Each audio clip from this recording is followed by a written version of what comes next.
This is a live look at a press conference there. Minnesota Attorney General Keith Ellison announcing a new lawsuit on behalf of the state regarding funding cuts to youth sports and transgender athletes. That press conference happening now. We want to shift over to Washington, D.C. Well, right now, there is a White House briefing that's happening. It's happening right now live on Live Impact News on WCNC+. That's Press Secretary Karoline Leavitt. Let's listen in. Border crossings in history in March, and we're seeing the same successes at our northern border. Here's how the New York Post put it. Northern border sector previously overrun by illegal migrants sees dramatic drop in crossings. We haven't seen anyone since November, end quote. According to U.S. Customs and Border Protection, just 54 illegal aliens were apprehended in the Swanton sector of our northern border, which stretches more than 300 miles in March. This is a drastic 95% drop from the more than 1,000 border crossings that were caught in March 2024.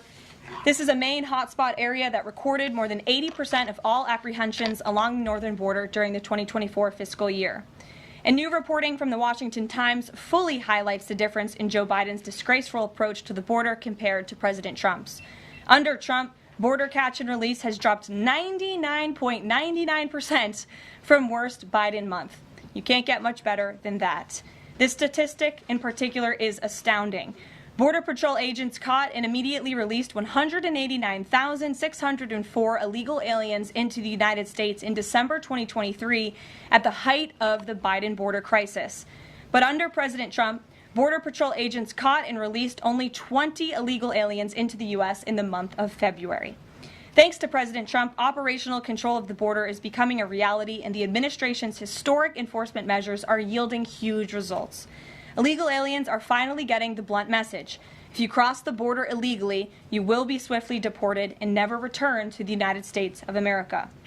Efforts to arrest the criminal illegal alien invaders are continuing to ramp up. ICE Chicago arrested a Mexican national convicted of predatory sexual assault of a child in Cook County, Illinois. This week, ICE Denver arrested a Mexican national convicted of sexual assault of a child in Houston County, Texas. ICE Miami arrested a Nicaraguan convicted of aggravated battery in Hillsborough County, Florida.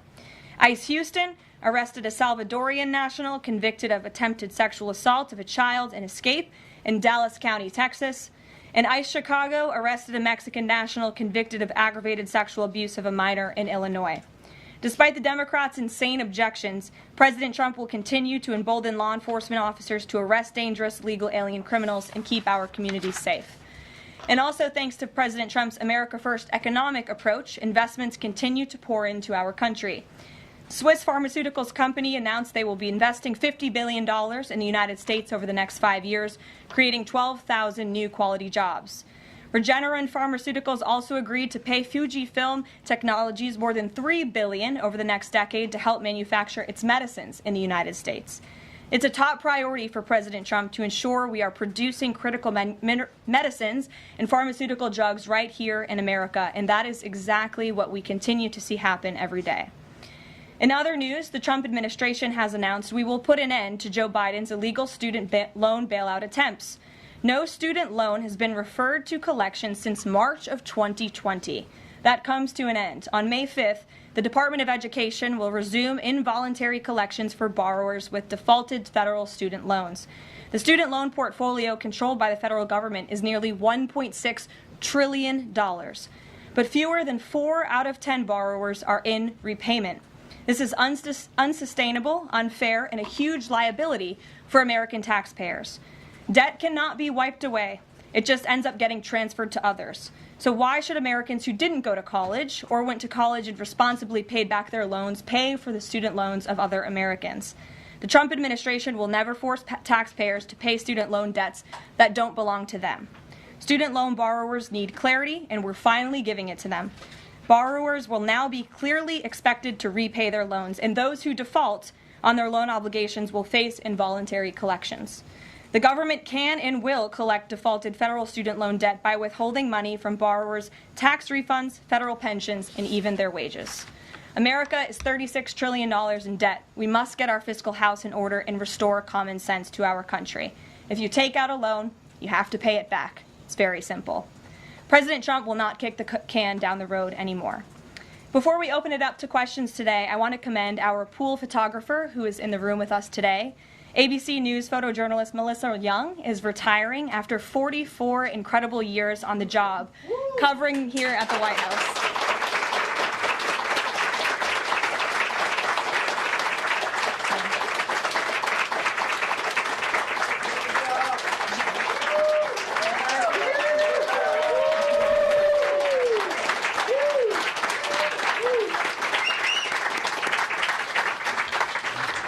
Melissa, congratulations. You have the largest round of applause I've ever heard in this room. So there's something we can all agree on, and you've had an incredible career here covering the White House. So congratulations to you, and we hope you enjoy retirement. I'm sure you will. And everybody else in the room will be very jealous of you as you're enjoying your rest. All right, let's get to it. We have an individual in our new media seat today. His name is Tim Pool. He's a political commentator and a media entrepreneur with millions of followers, a very big platform. Currently hosts Timcast IRL, a daily news and discussions show, and The Culture War, a weekly podcast exploring cultural and political issues. His programs feature in-depth conversations on topics such as free speech, censorship, identity politics, and societal change, often engaging with a diverse range of guests. He's in Washington today because we are also hosting a local media row across the street in the Eisenhower building, which is a testament to our commitment to bring new voices into the White House to cover the president and this administration. So, Tim, why don't you kick us off today? Yes. Many of the news organizations that are represented in this room have marched in lockstep on false narratives, such as the Very Fine People hoax, the Covington smear, and now what's being called the Maryland Man hoax, where an MS-13 gang member adjudicated by two different judges, I believe, is just simply being referred to as a Maryland Man over and over again. Now, in an effort from the White House to expand access to new companies, you've created this new media seat. So I'm wondering if you can comment on following this expansion, you've had numerous outlets disparage the companies that you've had sit here, as well as the reporters. I'm wondering if you could comment on the unprofessional behavior, as well as elaborate if there's any plans to expand access to new companies. Sure. Well, we certainly welcome diverse viewpoints in this room, which is one of the reasons we have you in here, and there's many new faces in this room in comparison to the previous administrations. We want to welcome all viewpoints into this room. We welcome unbiased journalists who really care about the truth and the facts and the accuracy, and you rightfully pointed out the Maryland Man story, which I, from this podium, when The Atlantic published it, on that very first day, I came to this podium and said, this is wrong. The press in this room have this story wrong, and we have seen more and more evidence come to the table that we have had all along. We were always right. The president was always on the right side of this issue to deport this illegal criminal from our community. And it is despicable to see the media continue to refer to this individual as someone who is just a peaceful man living his life in Maryland. This was and always has been an illegal criminal, an MS-13 gang member, and a designated foreign terrorist. And the administration maintains our position to deport these individuals from our community. So thank you for being here, Tim. It's great to see you. Thank you. Dasha, why don't you kick us off? Thank you, Karoline. You're welcome. I really appreciate it. I have two questions, one on the Pentagon and another on the economy. You said on Fox News that the entire Pentagon is working against Secretary Hegseth, but the people who were fired were Hegseth's own guys. So how do you square that, and what do you say to concerns that that's bad management? They were Pentagon employees who leaked against their boss to news agencies in this room, and it's been clear since day one from this administration that we are not going to tolerate individuals who leak to the mainstream media, particularly when it comes to sensitive information. And the Secretary of Defense is doing a tremendous job, and he is bringing monumental change to the Pentagon. And there's a lot of people in this city who reject monumental change, and I think, frankly, that's why we've seen a smear campaign against the Secretary of Defense since the moment that President Trump announced his nomination before the United States Senate.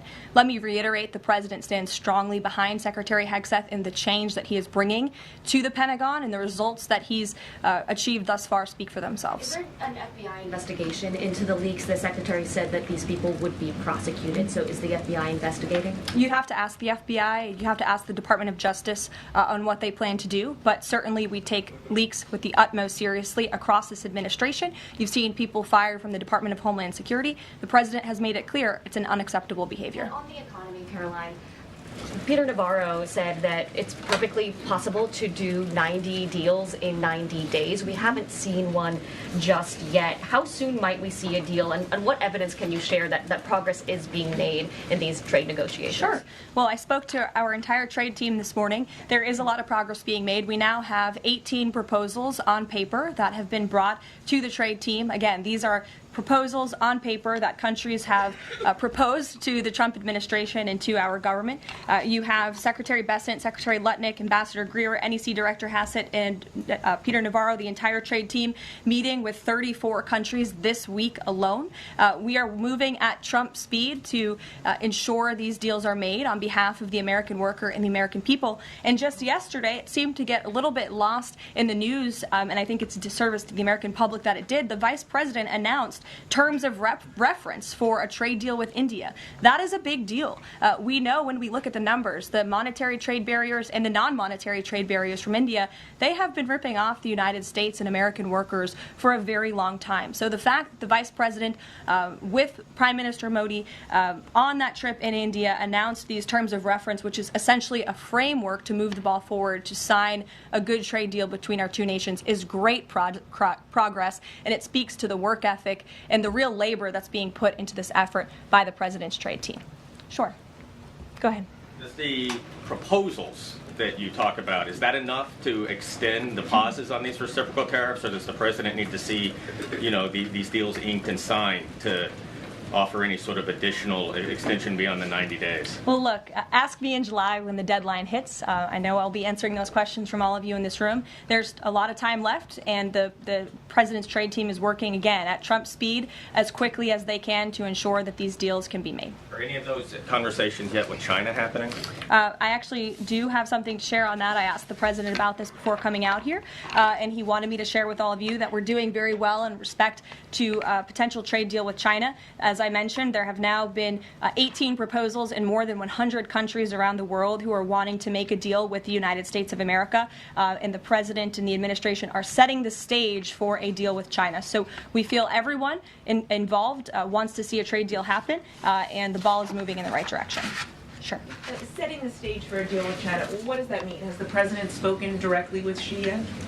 I don't have anything to read out on a direct talk between the president and President Xi, but we will continue to keep you updated. And Secretary Bessent reportedly today told investors that this trade standoff with China he expects will be de-escalating soon because, as he described it, reportedly the situation is unsustainable. Is the president considering taking steps to de-escalate the situation with China? Again, I just read you words directly from the President of the United States. Those are moments ago. That's where his head is at right now. Karoline. Sure. Caroline, I had two questions, one on immigration and one on China. First on immigration.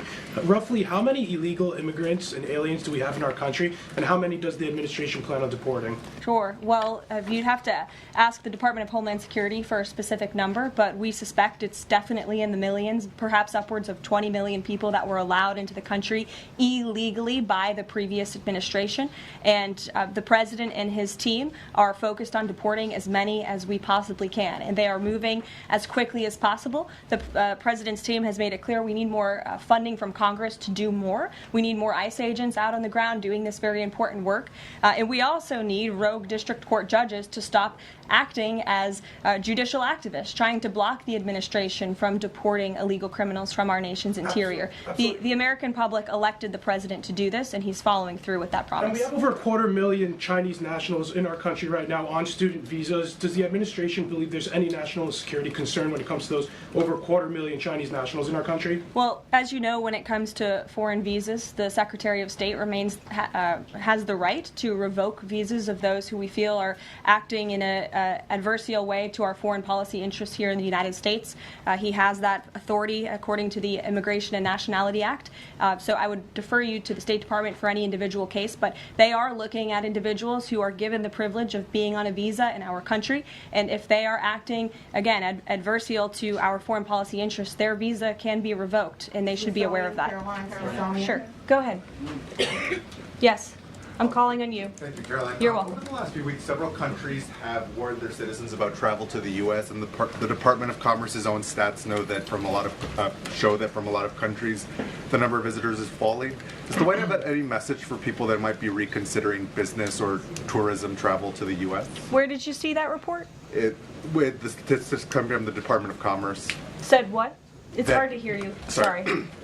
that visitors from a lot of countries have fallen in the last 3 months. I'd have to look at that report to comment on the merits of it. I think most people around the world recognize the United States of America is a great place to do business. It's a beautiful place to visit, and they should certainly come here because it's a much safer country than it was 4 years ago under the previous president. Libby, good to see you.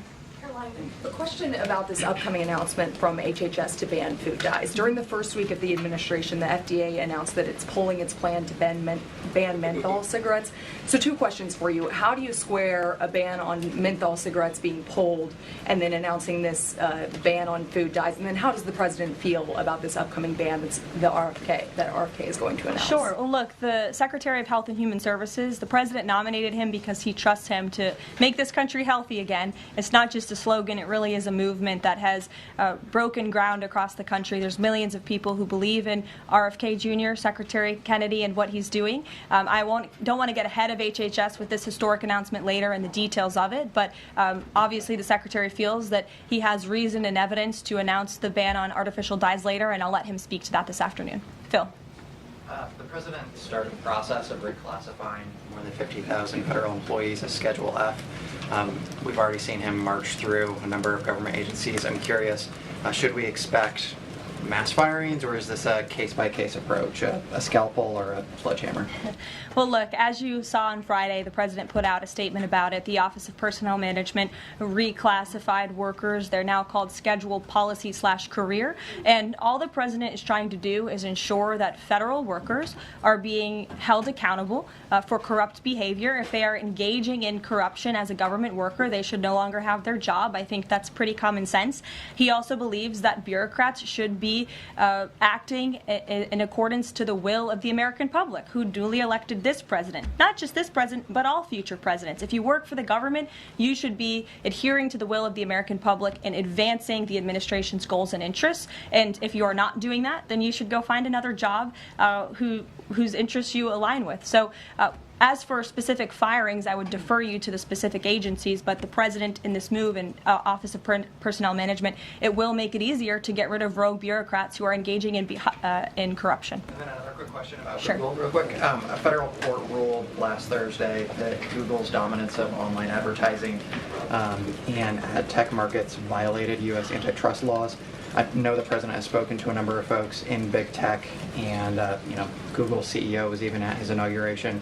I'm curious, what is the president's reaction to that court ruling? I'll have to ask him, and I'll get back to you, Phil. Thank you, Caroline. You're welcome. John. Thanks a lot, Caroline. Some economic questions for you. Kevin Hassett has been a key economic advisor to the president in both of his terms.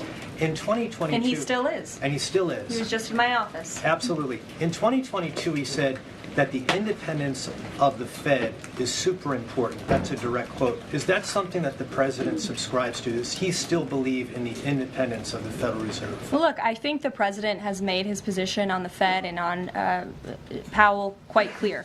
The president believes that they have been making moves and taking action in the name of politics rather in the name of what's right for the American economy. The president has the right to express his displeasure with the Fed, and he has the right to say he believes interest rates should be lower. He believes Americans should be able to borrow money cheaper than they currently are right now. And I also spoke to Kevin Hassett about the Fed as well, and he has called into question the Fed's independence and whether they are actually doing things, again, out of the best interest of the economy, or are they doing it for partisan reasons. The president wants to see interest rates lower. He has made that quite clear. We've also seen, if I may, I'm sorry, one more, Caroline, just about, I said 2 economic questions. About the dollar, we've seen the dollar at multi-year lows versus the euro and other currencies around the world. Is it the administration's policy for a strong dollar? How does it view the dollar versus other currencies around the world? The president wants to see the dollar remain as the world's reserve currency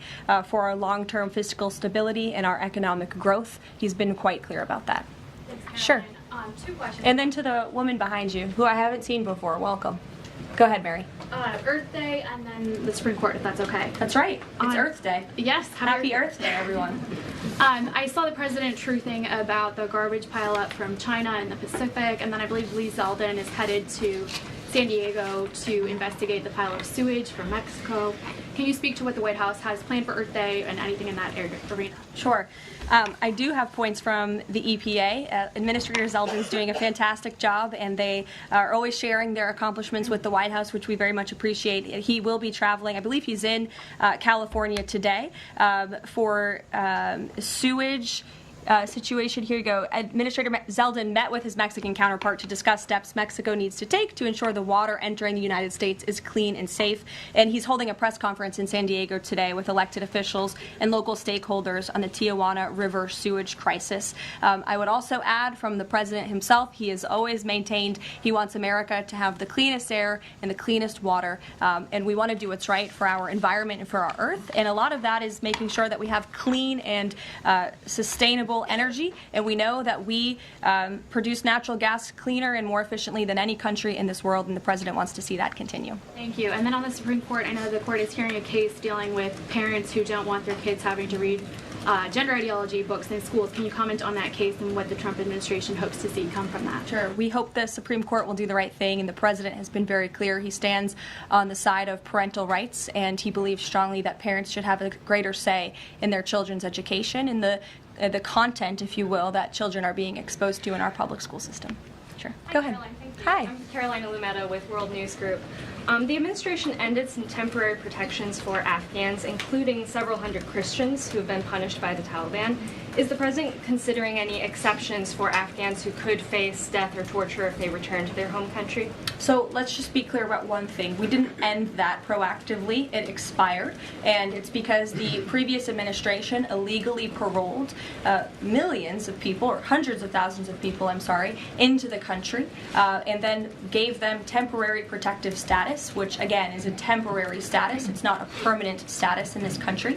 And if there are individuals here who came in through the Biden administration who want to claim asylum, there is a legal process to do that, and those cases will be adjudicated by a judge on a case-by-case basis. We have a legal immigration process in this country for a reason, and all this administration is trying to do is effectuate that. Reagan. Thank you, Caroline. I have two questions for you Sure. on immigration.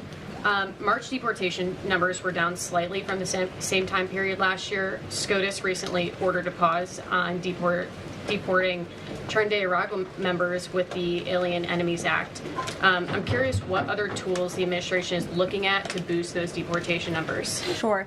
Well, we are obviously complying with the court's order. However, it was a temporary pause. The Supreme Court basically said, sit tight, and they will follow up with an order, and we're confident that the Supreme Court will rule on the side of law and recognize the president absolutely has the executive authority to deport foreign terrorists from our nation's interior under the Alien Enemies Act.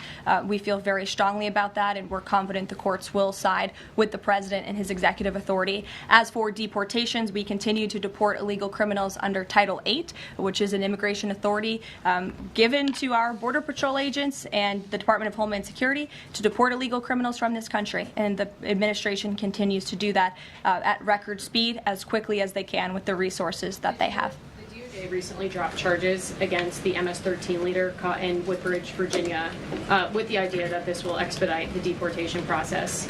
Does the administration plan to drop charges against other criminal illegals to speed along the deportation process? You'd have to ask the Department of Justice. Obviously, that's within their purview, and I can't speak for them. However, it is our goal to deport as many illegal criminals and aliens from our country as we possibly can, as quickly as we can. Jackie. Thank you, Caroline.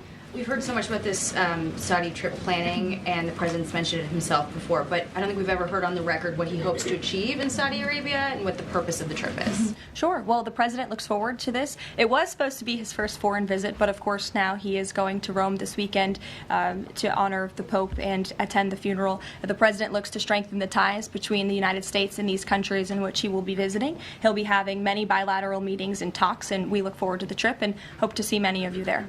And the meetings in London this week, do they have any nexus with the plans in Saudi Arabia? I can't speak to that. However, I do have an update on meetings when it comes to the Russia-Ukraine war. I was just in the Oval Office with the President, Steve Witkoff, and they wanted everybody to know that the negotiations continue. We feel, again, we're hopefully moving in the right direction, and the special envoy, Steve Witkoff, will be heading to Russia again later this week to continue talks with Vladimir Putin. Is that why Rubio is not heading to London? Is he accompanying Witkoff to Moscow? I can't speak for the Secretary of State's travel schedule. I'd defer you to the Department of State. And then more broadly, just about the peace agreement, the talks that are ongoing. Secretary Rubio had said that if things don't go the right way, that the U.S. might need to take a step back. What does stepping back look like? Is that a step back from brokering peace, or would that imply a broader withdrawal from U.S. support for Ukraine and the war? Look, I think it would be unwise for me to broadcast that from this podium. Ultimately, that's a decision for the president to make, but he's made it very clear he wants to see peace, he wants to see this war end, and he wants to stop the killing on both sides of this war, and he's been very clear about that for quite some time, and he has grown frustrated with both sides of this war, and he's made that very known. Karoline, Brian. Thank you, Caroline.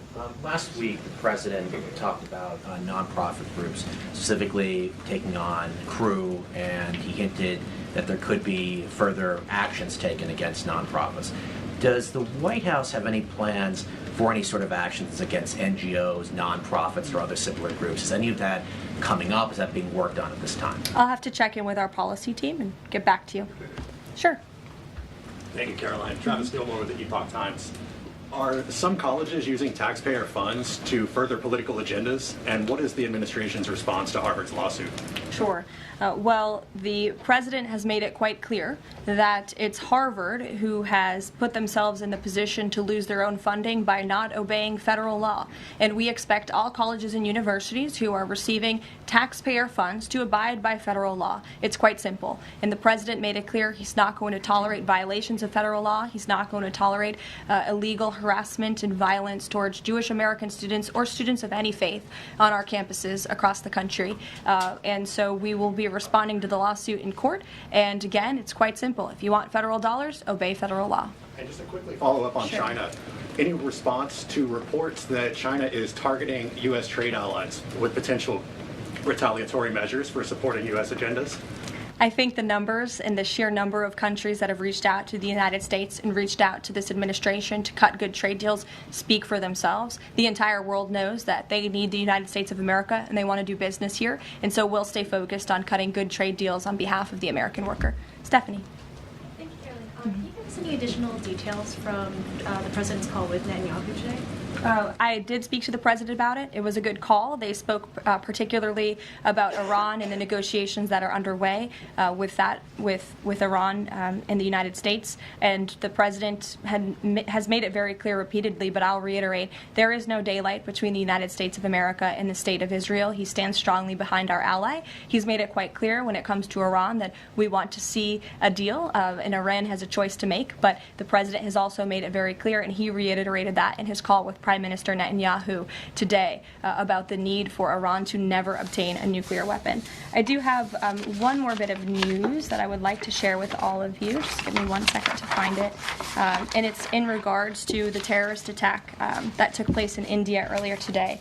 The president has been briefed by the National Security Advisor, and he's being kept up to speed as more facts are learned. What we know already is dozens were killed and even more were injured in a brutal terrorist attack in a popular tourist location in South Kashmir. President Trump will be speaking with Prime Minister Modi as soon as he possibly can to express his heartfelt condolences for those lost. And our prayers are with those injured and our nation's support for our ally India. These types of horrific events by terrorists are why those of us who work for peace and stability in the world continue our mission. So we'll give you a readout of that call later this afternoon. There's a lot of work to be had. You may hear from the president later this afternoon as well, and we'll see you all later. Thank you. Were any Americans among those dual American citizens? We'll keep you posted.